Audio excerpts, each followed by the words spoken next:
जय हिंद साथियों, कैसे हैं? आई होप आप लोग स्वस्थ होंगे। साथियों, जैसा कि आप लोग जानते हैं कि एएलपी की नई वैकेंसी है ना, जो कि हालांकि वैकेंसी पिछली भर्ती की बात की जाए तो कम है, लेकिन सबसे अच्छी बात यह है कि वैकेंसी टाइम पे आ रही है, ये बहुत अच्छी बात है। तो कौन सा जोन सेफ जोन रहेगा इस बार, है ना, और संपूर्ण जानकारी हम समझते हैं। कौन सी गलती आपको नहीं करना है ना, क्योंकि जल्दबाजी में आप लोग कुछ गलतियां कर जाते हैं, वो गलती नहीं करना है।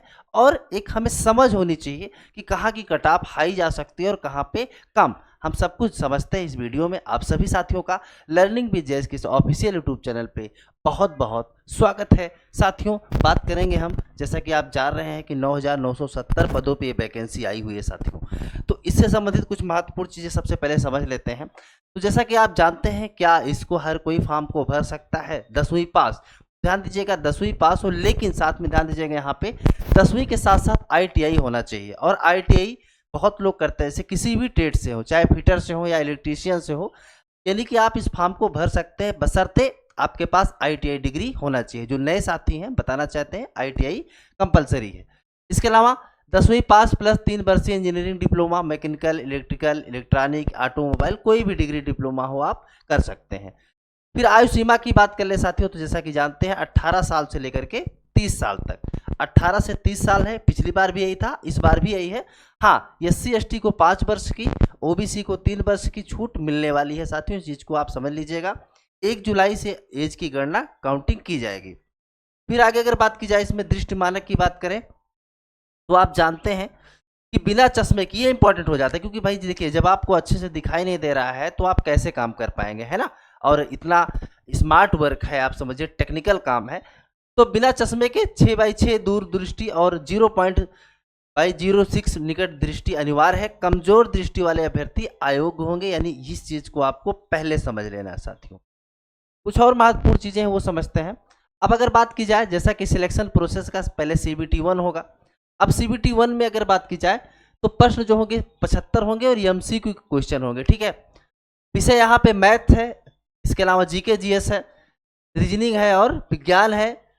ये सारा का सारा क्या है, सिलेबस है। टाइम जो मिलेगा वो कितना मिलेगा, 60 मिनट का, यानी 60 मिनट का टाइम मिलने वाला है।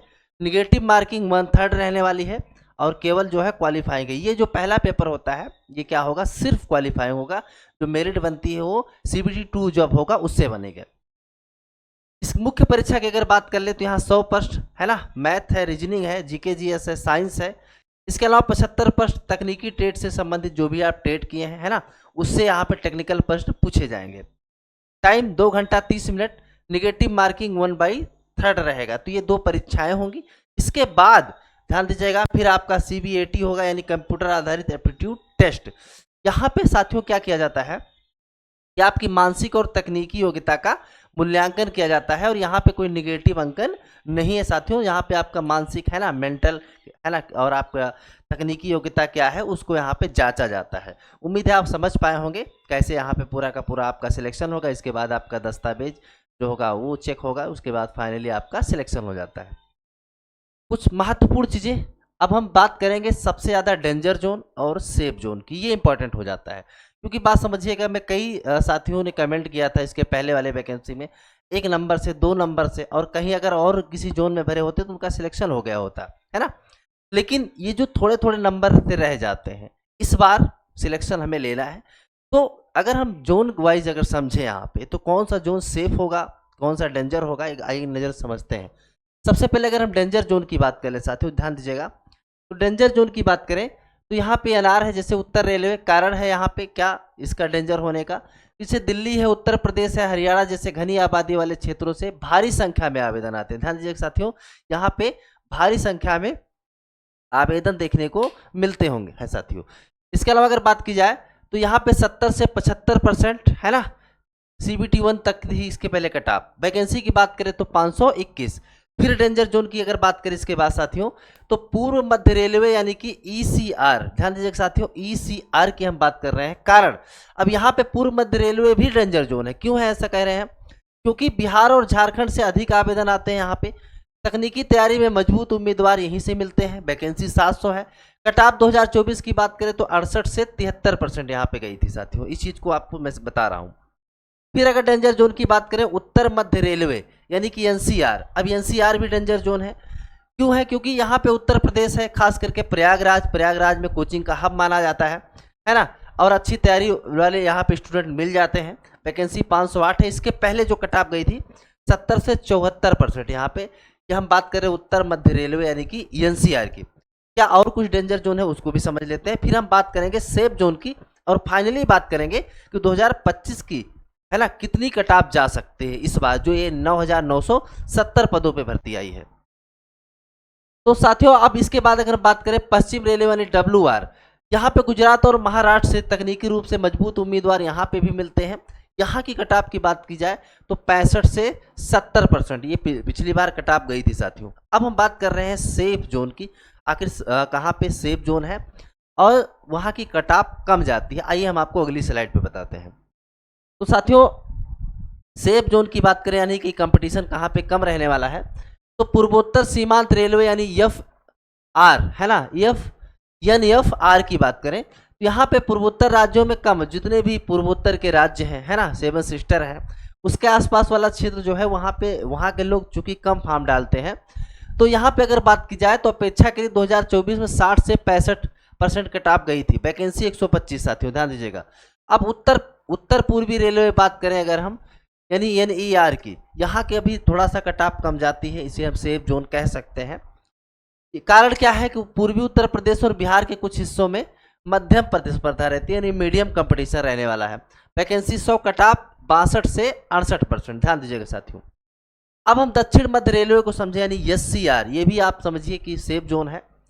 यहाँ पे तेलंगाना आंध्र प्रदेश है ना, यहाँ के लोग कम आवेदन करते हैं। देखिए बिहार उत्तर प्रदेश खास करके, ठीक है, यहाँ पे आवेदन सबसे अधिक आते हैं, गुजरात हुआ महाराष्ट्र हुआ, लेकिन तेलंगाना और आंध्र प्रदेश में कम आवेदन आते हैं। कट ऑफ की बात करें तो 60 से 65%।